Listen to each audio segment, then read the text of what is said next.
I'm back around town with Paul J. Cervone and my good friend Jonathan Swartz of NRL Mortgage here in Danvers, Massachusetts. John, we've had some great discussions about kind of your background, our history together, the great products and services you guys offer here.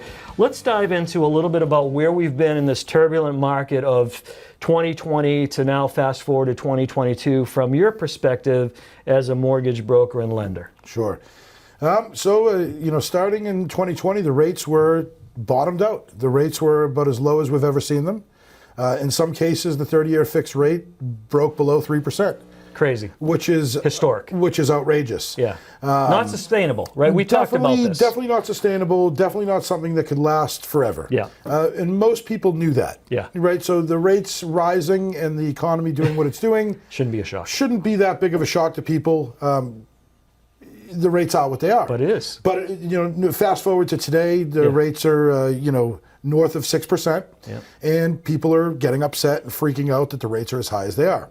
And the big thing, like we talked about earlier, is we want to explain to people marry that house. Yes. Date the rate. That was great. A great phrase. Marry the house first and then date the rate. You got it. The rate is going to be temporary. The rates are what they are. Yeah. We can't control the rates going to 6, 6.5, 7.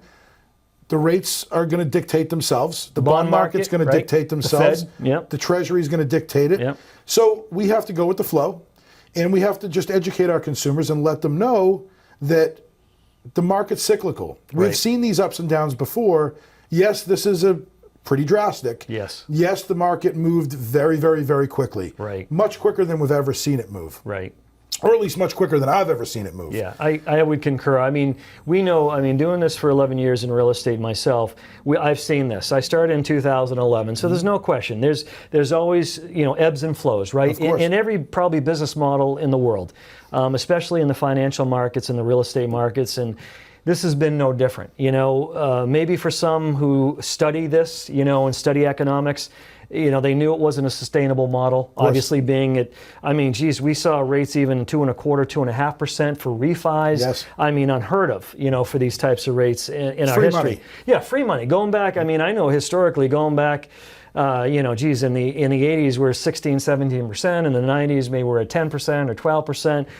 2000, maybe around 6 or plus or so. Also, think about this: when the rates were 14%, the price of the house was only $40,000. Right. Correct. It's all relative, right? You got it. Yeah. So with escalating prices and escalating costs, right, per month.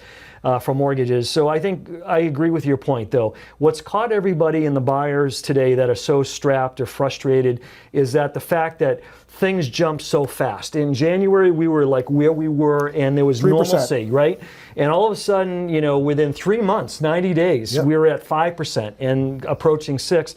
Some feel maybe they could jump higher, but it's kind of a fluid thing, right? Fair to say? Of course. And I think the difficult thing here is when you're working with a mortgage broker or a mortgage lender, rather than getting pre-approved or pre-qualified for your max budget and shopping for that max budget, we know what your max budget is, right? But maybe you should be shopping 10% below your max budget. Sure.